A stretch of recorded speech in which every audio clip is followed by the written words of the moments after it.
Hi guys! Welcome back ulit sa aking kusina at ngayon nga ay isi-share ko naman sa inyo ang tatlo sa pinaka-trending na summer pang negosyo na talaga namang overload sa lasa and overload sa sangkap. At eto nga ang gagawin natin ngayon mga mare, ang ating napakasarap na halo-halo overload, ang ating mais con leche flan at syempre ang ating banana con yelo o saba con leche flan. Kaya naman wag na nating patagalin, tara na mga mare at samahan nyo na akong gumawa ng ating mga gagamiting sangkap para sa ating tatlong trending na summer pang negosyo. At una na nga dito mga mare, yung ating melon. So gagamit po ako dito ng isang maliit na piraso lang ng melon. So mga mare, ang gagawin lang natin dito ay tatanggalin muna natin yung mga buto nito. Tapos ay saka natin kakayurin.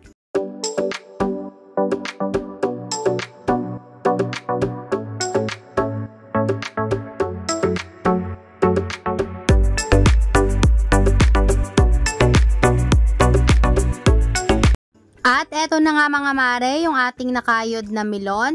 So iset aside lang muna natin ito at next naman natin gagawin ay yung ating saging.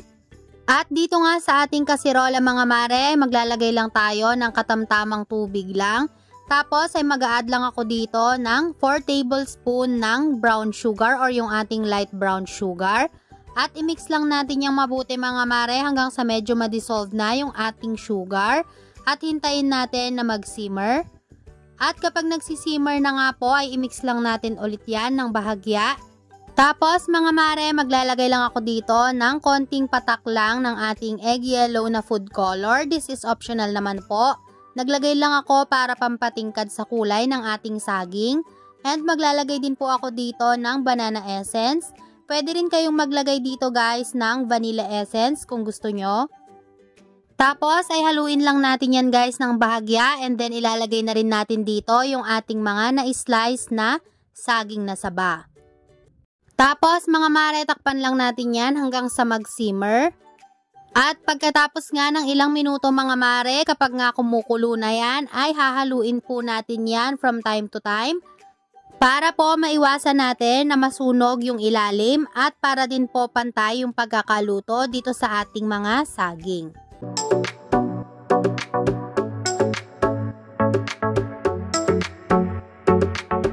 At ayan nga mga mare, dito ko na nilagay yung ating niluto o minatamis na saging. So iset aside muna natin yan mga mare at next naman nating lulutuin ay yung ating minatamis na kamote. At ilalagay na nga natin mga mare yung ating mga na-slice na kamote dito sa ating pan. And then maglalagay lang tayo dito ng sugar. Depende po sa inyo kung gaano katamis yung gusto nyo sa inyong kamote. So sa akin naglagay lang po ako ng 4 tablespoon. And maglalagay din po tayo dito ng tubig, yung sakto lang para maluto yung ating kamote.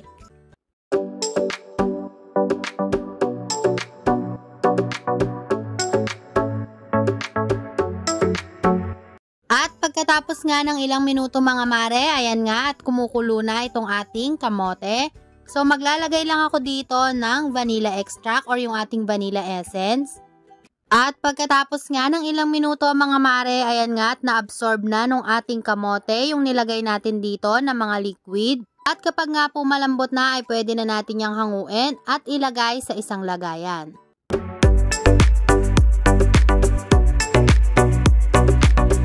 At ang next naman nating gagawin mga mare ay yung ating leche flan. So gagamit nga po ako dito ng 12 na piraso ng ating itlog. At ihihiwalay lang po natin yung egg white at yung egg yolk.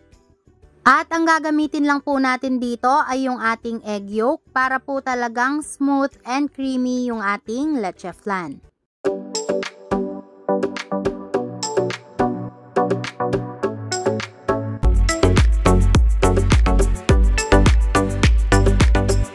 At pagkatapos naman po ay imimix lang natin or ibibit lang natin itong ating mga egg yolk.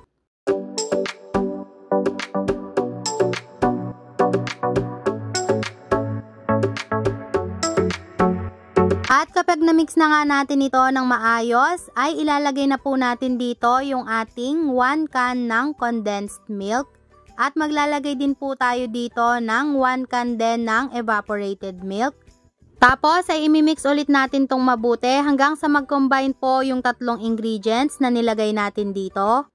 At after nga po natin yung ma-mix ng maayos ay sasalain naman natin para po matanggal yung mga buo-buo and to make sure po na talagang smooth yung kakalabasan ng ating leche flan. At after naman natin yung salain guys ay iset aside naman natin yan at i-rest muna natin ng mga ilang minuto. At habang nakarest nga po itong ating egg and milk mixture ay gagawin naman natin yung ating caramel syrup. So naglagay lang po ako ng tubig and ng asukal dito sa ating pan. And maglalagay din po ako ng 1 tablespoon ng vanilla extract. Tapos ay i-mix lang natin yung mabuti hanggang sa medyo ma-dissolve na po itong ating sugar. Tapos ay lulutuin lang natin yan guys hanggang sa mag-caramelize yung ating sugar. At after ilang minutes nga po ay ganito na yung ating asukal. So patayin na natin yung ating apoy. At ilalagay na natin yan agad sa ating mga lyanera. So ang gamit ko po dito ay yung small size and medium size ng bilog na lyanera. At kailangan guys, after nga nating mag-caramelize ng ating sugar ay ilagay na natin ito agad sa ating lyanera dahil mabilis nga lang po itong tumigas. Pagkatapos naman po nating maglagay ng ating mga caramel syrup ay maglalagay na tayo ng ating milk mixture or yung ating leche flan mixture. Ang gamit ko po dito ay 1/4 cup. Para po sa maliliit na lyanera ay 1/4 cup lang talaga yung nilalagay ko. Pero dito po sa medium size ng lyanera ay nagdadagdag pa po ako ng konti. Pero depende na po sa inyo kung gaano kakapal yung gusto nyo sa inyong leche flan. At depende din po yan syempre sa ipipresyo nyo sa inyong halo-halo. At eto na nga po yung mga nalagyan natin ng mga leche flan mixture. So ang next naman natin gagawin mga mare ay lalagyan natin ito ng aluminum foil para po hindi ito matuluan kapag ka nag-i-steam na tayo.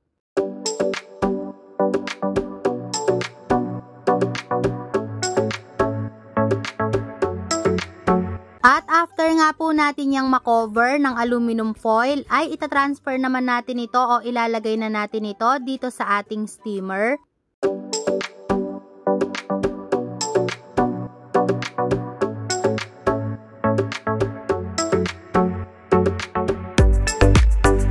At nagpainit na din po ako dito ng tubig. Dapat po ay konting tubig lang yung ilalagay natin. At dapat po ay mahinang-mahina lang yung ating apoy. At i-steam lang natin yan guys for at least 40 to 45 minutes sa sobrang hinang apoy. At after 45 minutes mga mare, ito na nga yung ating leche flan at pinalamig ko na nga rin pala ito ng mga ilang minuto. So ayan po, ganito yung kakalabasan ng ating leche flan. At kung makikita nyo nga mga mare ay talagang napaka-smooth nitong ating leche flan. Tapos ay gagamit lang po ako dito ng stick o ng toothpick para po madali nating matanggal yung ating leche flan dito sa ating lyanera.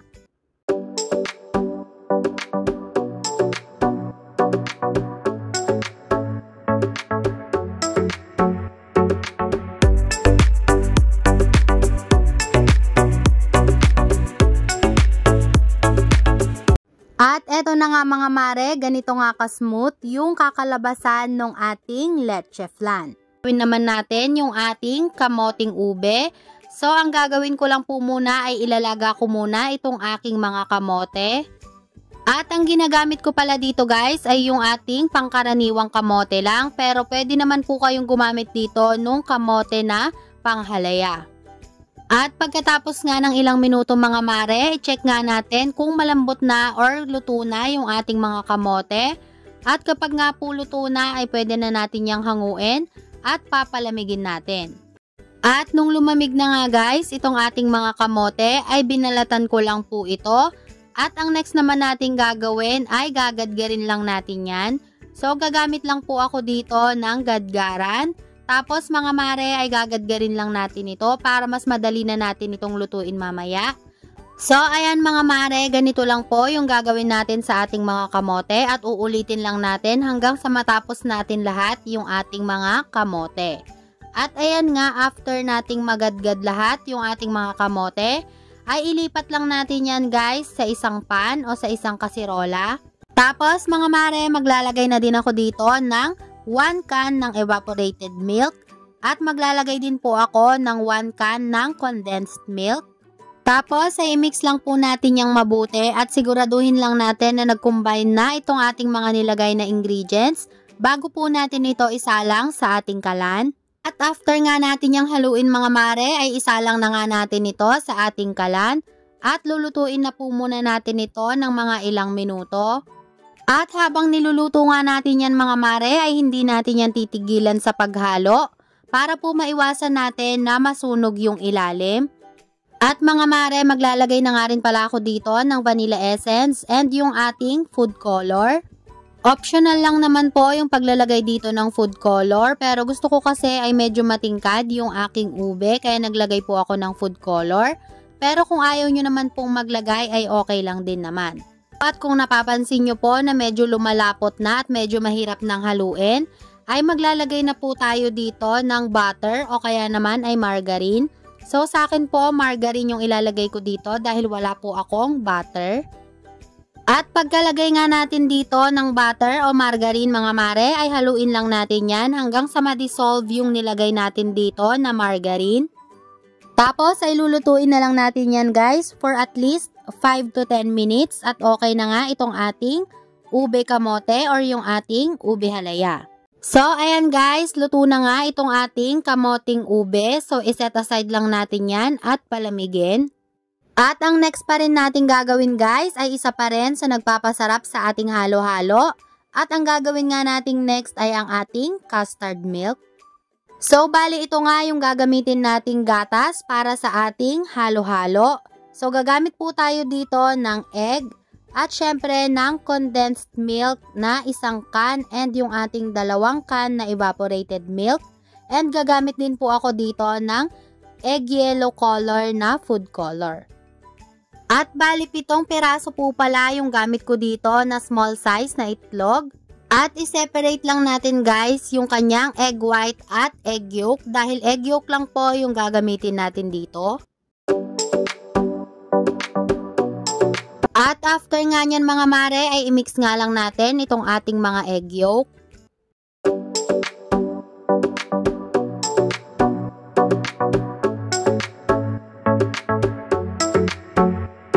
Tapos mga mare, maglalagay na din ako dito ng 1 can ng condensed milk. And ilalagay ko na rin dito yung 2 can ng evaporated milk. Tapos ay hahaluin lang natin yan guys.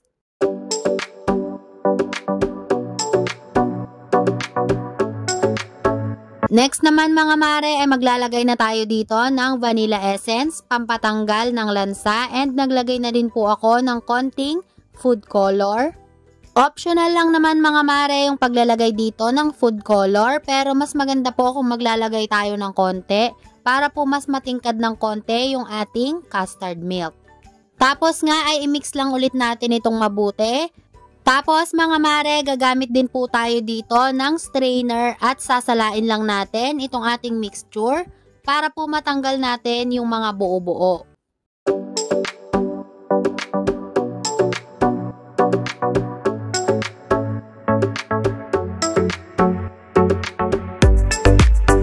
At after nga natin yung salain mga mare ay pwede na nga natin yung isalang sa ating kalan. So ang apoy po natin dito kailangan po ay nasa low to medium heat lang. At pagkatapos nga ng ilang minuto mga mare, kapag ganito na nga itong ating milk mixture ay okay na po yan. So pwede na nating i-turn off yung ating apoy at palamigin naman po natin itong ating custard milk.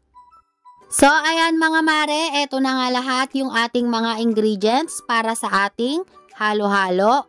At meron nga po ako dyan 2 kulay ng sago, ang ating white and green. And syempre yung ating ginawang gulaman na 2 kulay din po. And ito naman po yung ating niluto na ube or yung ating kamoting ube. And next naman ay yung ating saging na saba or yung ating minatamis na saging na saba. At ito naman po yung ating minatamis na kamote.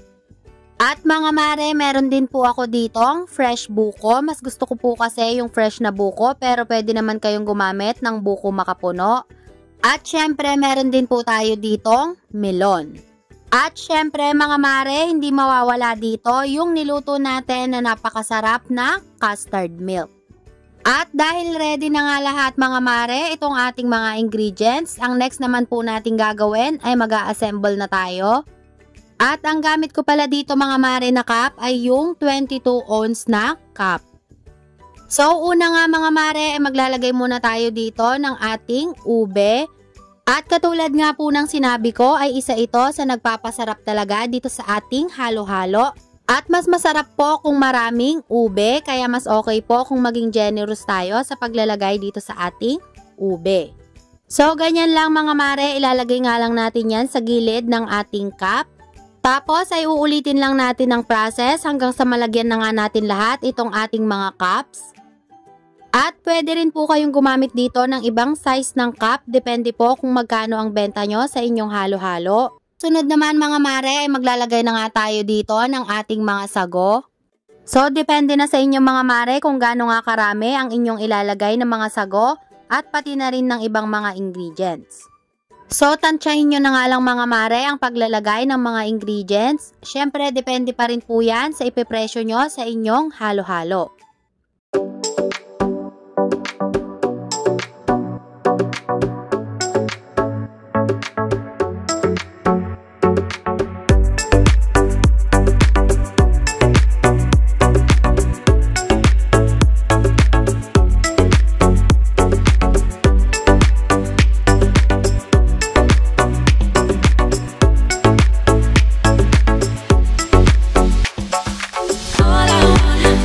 At ayan nga mga mare, sa mga sangkap pa nga lang natin ay mapupuno na halos itong ating mga cups.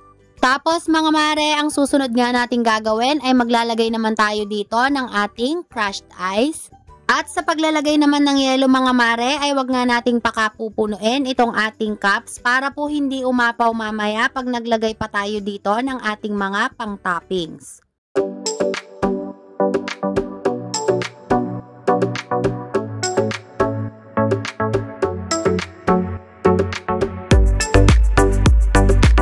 At next na nga mga mare ay maglalagay na tayo dito ng ating niluto or yung ating ginawa na custard milk. So ito po yung isa sa mga sikreto mga mare sa ating napakasarap at talaga namang nagva-viral na halo-halo, itong ating custard milk.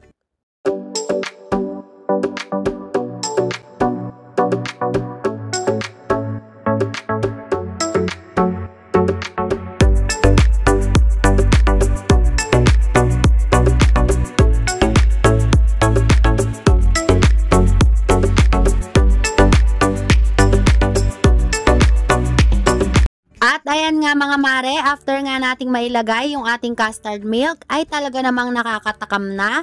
At yan pa nga lang mga mare ay pwede na nga natin yang iserve, pero gagawin pa natin yang mas extra special. At ang pinakahuli nga mga mare ay ilalagay na nga natin ang ating pangmalakasang leche flan.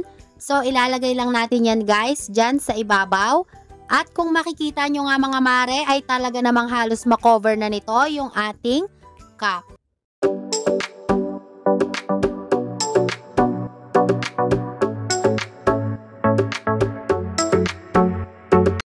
At ganun lang kadali mga mare, at eto na nga ang ating napakasarap at talaga namang trending na trending ngayon na halo-halo overload, na hindi lang overload sa sangkap, talaga namang overload din sa sarap.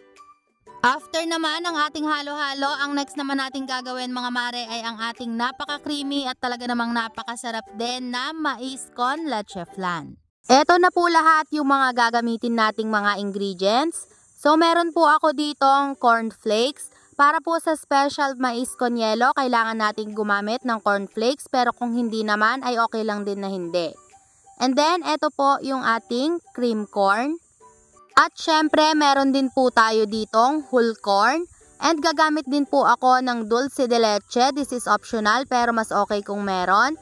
At syempre, yung ating custard milk at yung ating leche flan. And gagamit din po tayo dito ng asukal. At ngayon naman po ay pwede na tayong mag-umpisa sa pag-assemble.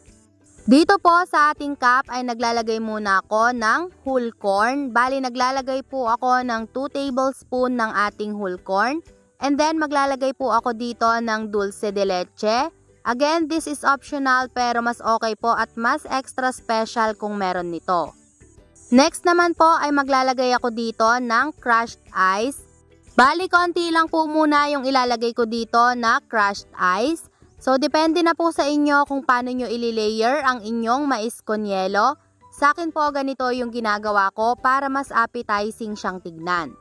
And then, maglalagay lang po ako ng tag 1 tablespoon lang ng sugar.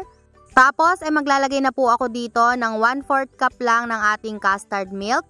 Pwede naman po kayong gumamit dito ng evaporated milk lang. Pero dahil special nga po itong ating mais con yelo, ay custard milk po ang nilalagay ko.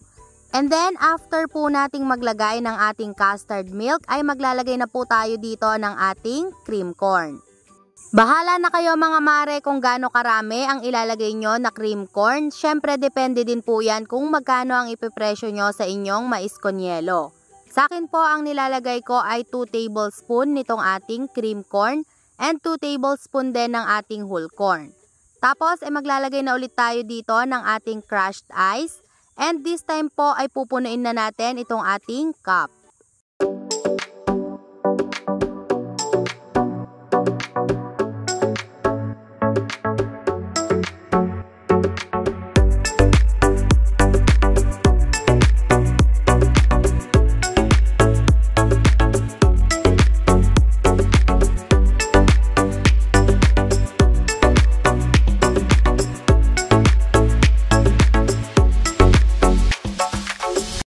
After po nating maglagay ng crushed ice, ay maglalagay na po ulit tayo dito ng ating custard milk.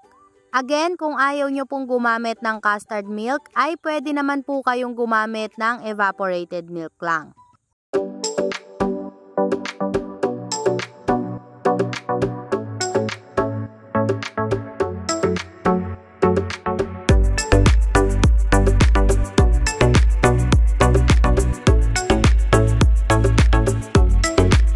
And then, after po nating maglagay ng ating custard milk, ay pwede na nating ilagay dito itong ating mga ginawang leche flan.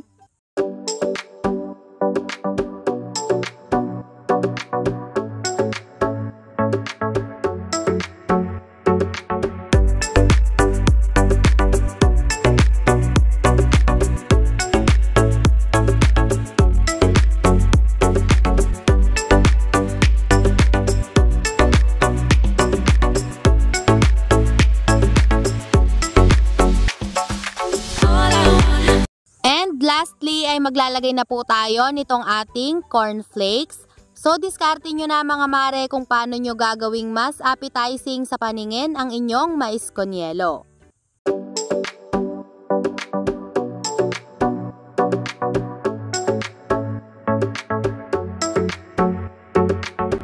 At eto na guys, ganun lang kadali at meron na tayong napaka-special at napaka-creamy na mais con yelo.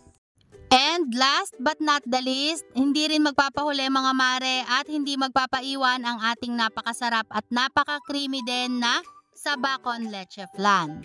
So first step nga mga mare, ang gagawin muna natin ay lulutuin muna natin yung ating saging na saba. So ilalagay ko lang po itong ating saging dito sa ating kasirola at isasabay ko na rin po dito yung ating mga sago. Ito pong sago ay naluto ko na. Tapos mga mare, maglalagay na din ako dito ng brown sugar.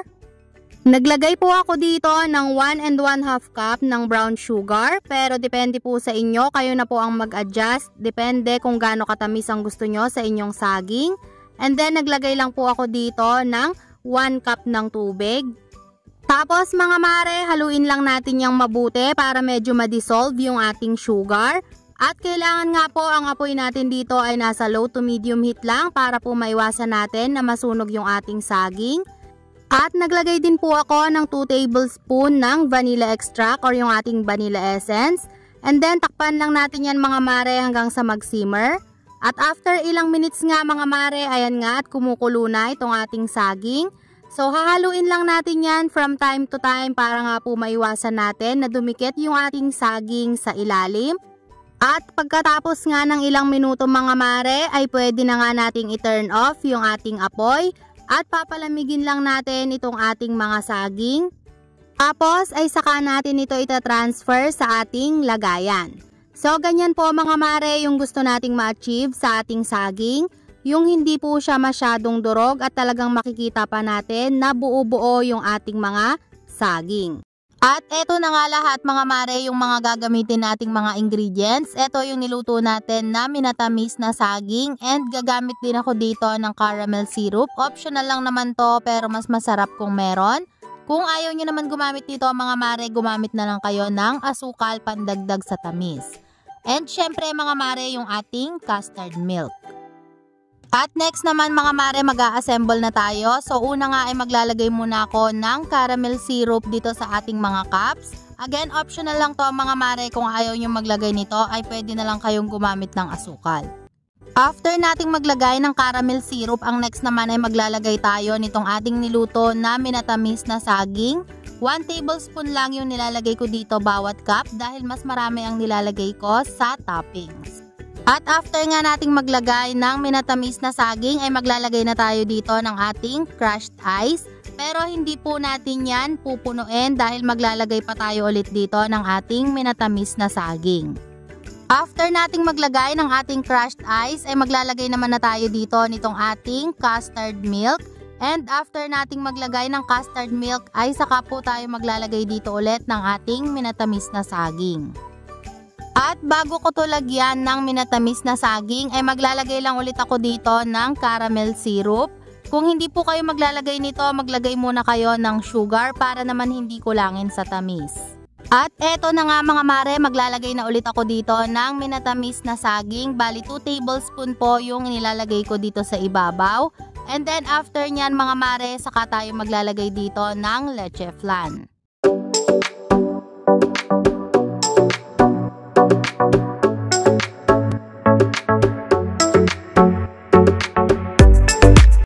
At para nga mas extra special ang ating saba con yelo, ang next naman ay maglalagay po tayo dito ng leche flan.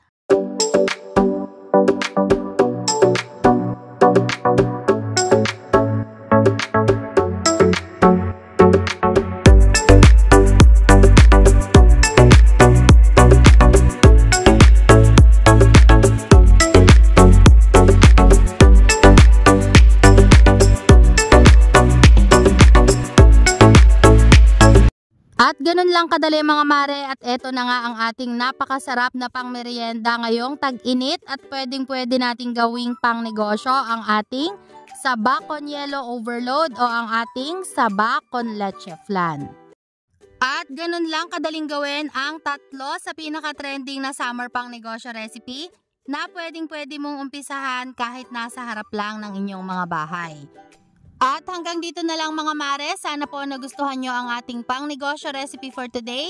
And thank you so much guys for watching and see you again sa ating mga susunod na pang negosyo recipe. God bless!